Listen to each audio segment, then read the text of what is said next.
साहित्य का इतिहास लेखन नई दिशाएं। अब नयापन तो यहाँ एक प्रॉब्लमेटिक टर्म है। नयापन एक सापेक्ष शब्द है। कभी वह भी दौर था जब नई कविता, नई कहानी, नई समीक्षा आदि की बात की जाती थी। हमारी ये पीढ़ी भी अपने तय नयापन की तलाश में है। ये नयापन पुराने का नकार नहीं है, इससे संवाद है। यह संवाद संस्कृति की शुरुआत से चला आ रहा है और चलता रहेगा। हर पीढ़ी की यह विडंबना है कि वह अपने विचारों और आग्रहों के ताजेपन में यकीन रखती है और तब तक अपने नज़रिए को नई दिशाओं के रूप में प्रस्तावित करती है जब तक एक नई पीढ़ी कुछ दूसरी ही नई दिशाओं के साथ सामने आकर खड़ी नहीं हो जाती। साहित्य इतिहास लेखन या आलोचना की नई दिशाएं पुराने का नकार नहीं, इससे संवाद हैं। जैसा कि कहा जा चुका है, यह प्रक्रिया अपनी गति से चलती रहेगी तब तक जब तक प्रश्न चूक नहीं जाते। इतिहास लेखन की निरंतरता का प्रश्न अखबारों के रास्ते अभी मन मस्तिष्क में कौंध रहा है। युद्ध की भीषणता और क्रूरता से हम आक्रांत हैं। हथियारों, हत्याओं और राजनीतिक पागलपन के इस दौर में हम पर्यवेक्षक नहीं, भागीदार हैं, जहां हमें परिस्थितियों को बाहर से देखने में मुश्किल होगी। अंतर्राष्ट्रीय राजनीति के विशेषज्ञ अपनी व्याख्याएं कर ही रहे हैं, लेकिन इतिहास और साहित्य के अध्येता के रूप में हमारे मन में एक सवाल घूम घूम कर आ रहा है, क्या वास्तव में इतिहास का अंत हो गया?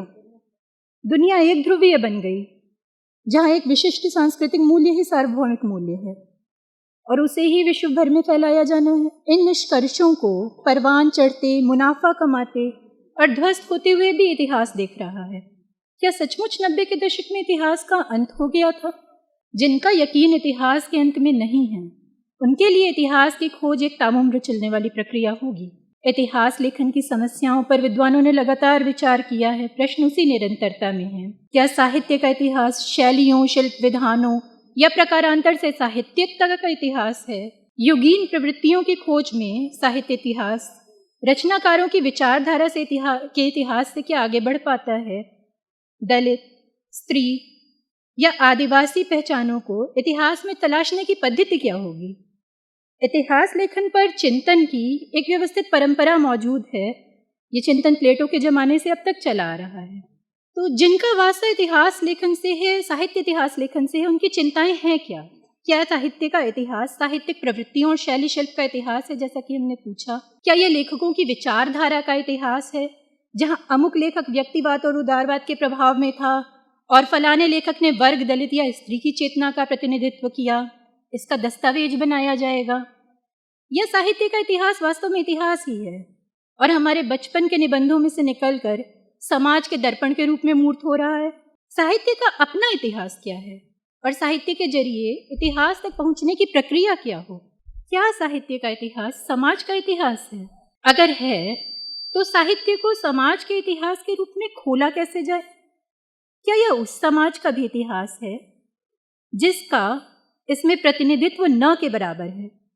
आशय स्त्री, दलित, अल्पसंख्यक और दूसरे हाशिए पर के समूह हैं, जिनका लिखा हमारे पास लगभग ना मौजूद है। समाज की इस बहुसंख्या का इतिहास साहित्य के भीतर कैसे खंगाला जाए?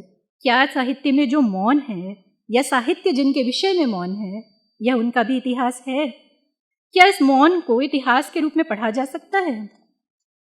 विश्वविद्यालयों और आलोचकों के बीच धर्म ग्रंथों की तरह पढ़े जाने वाले हिंदी साहित्य का इतिहास से हम अपनी बात शुरू करते हैं। शुक्ल जी का प्रसिद्ध उद्धरण है, फिर से दोहरा रही हूँ, प्रत्येक देश का साहित्य वहाँ की जनता की चित्तवृत्ति का संचित प्रतिबिंब होता है। साहित्य के इतिहास लेखन का यह पहला तरीका है, जहाँ सबसे पहले एक रचनाकार अपनी रचना के माध्यम से समाज के यथार्थ को रचता है और उसे वास्तविकता के रूप में सामने रखता है। बाद में आलोचक या इतिहासकार टेक्स्ट को समाज की चित्तवृत्ति या कॉन्शियसनेस के प्रतिबिंब के रूप में पढ़ता है। सामान्य तौर पर यह प्रवृत्ति, मेरा मानना है, वर्चस्वशाली वर्ग द्वारा साहित्य के पाठ के रूप में देखी जानी चाहिए थी, लेकिन दलित, स्त्री या दूसरे प्रतिरोधी पाठों में भी यही गलतियां देखी जा रही हैं। यहाँ एक उदाहरण देने की जरूरत है।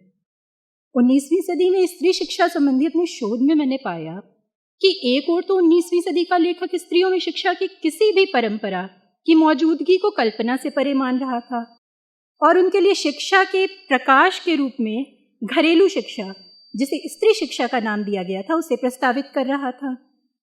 यह लेखक इस बात में संशयहीन था कि स्त्रियां पाला, लोपामुद्रा, घोषा और मंडन मिश्र की पत्नी के बाद से निरपवाद रूप से अशिक्षित हैं, और इस पर हाहाकार मचाते हुए स्त्री शिक्षा की वकालत कर रहा था।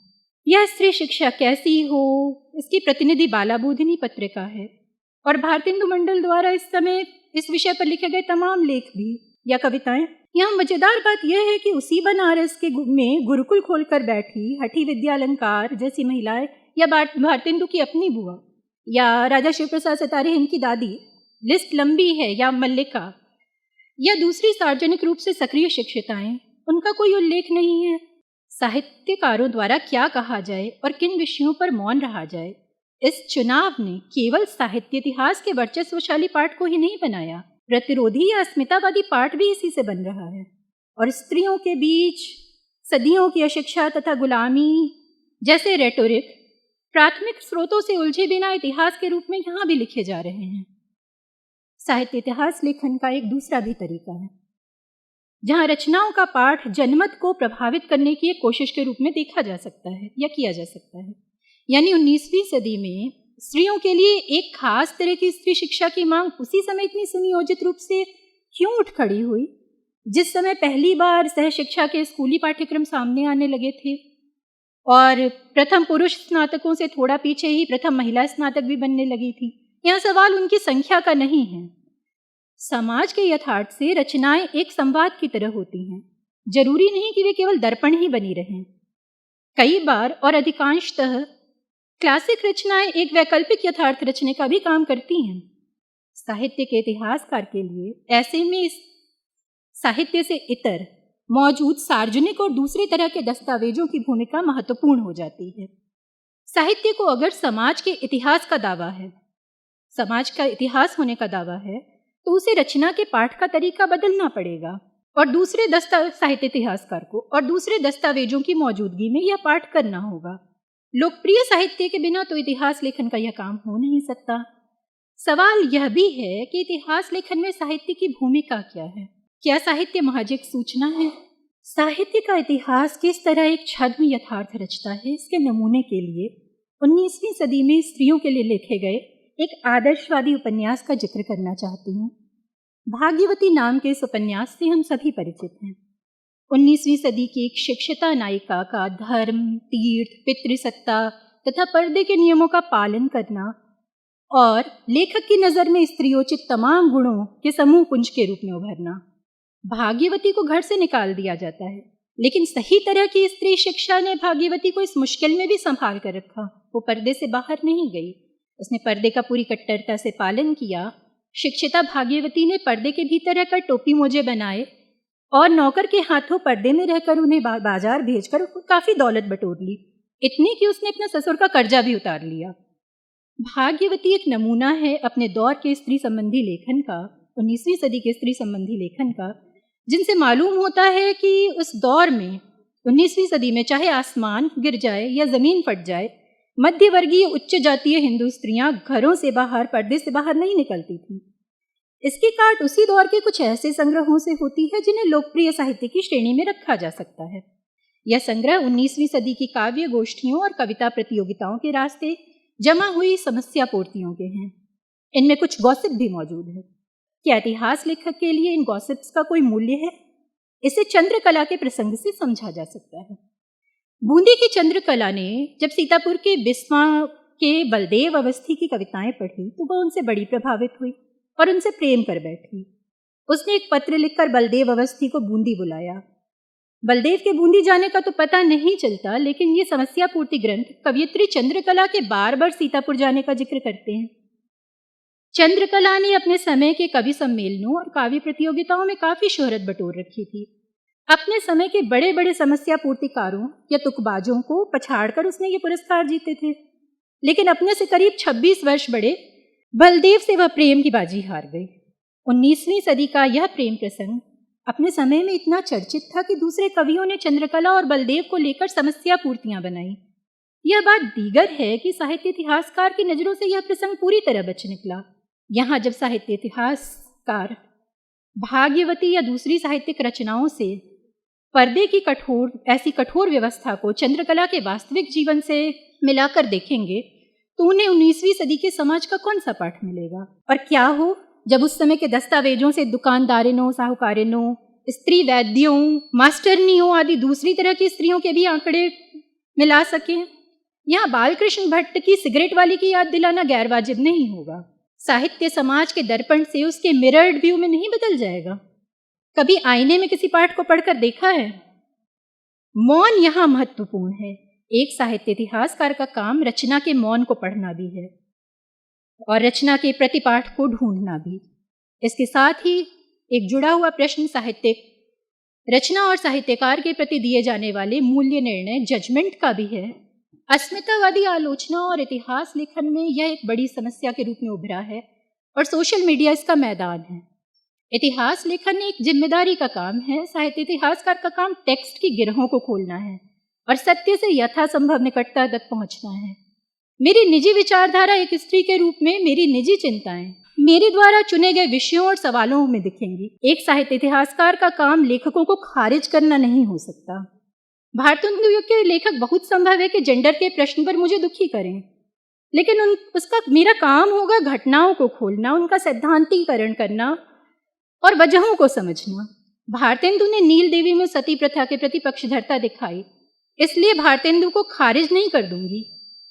भारतेंदु को खारिज कर देना, उन्हें पढ़ाया ही न जाना, यह तो जहालत की ओर ले जाना है। और ये भारतेंदु ही नहीं, तमाम साहित्यकारों को लेकर जो हो रहा है उस पर मेरा नजरिया है। किसी या तमाम लेखक से जेंडर और जाति के प्रश्न पर असंतोष साहित्य इतिहास में उसके पुतला दहन के रूप में ट्रांसलेट नहीं होना चाहिए। सवाल यह भी है कि इतिहास लेखन में साहित्य की भूमिका क्या है। क्या साहित्य महज एक सूचना है जिसे इतिहास लेखन की प्रक्रिया एक कच्चे माल के रूप में अनुवादित करेगी, जहां उसे एक द्वितीयक स्रोत के रूप में पढ़ा जाएगा और प्राथमिक भी?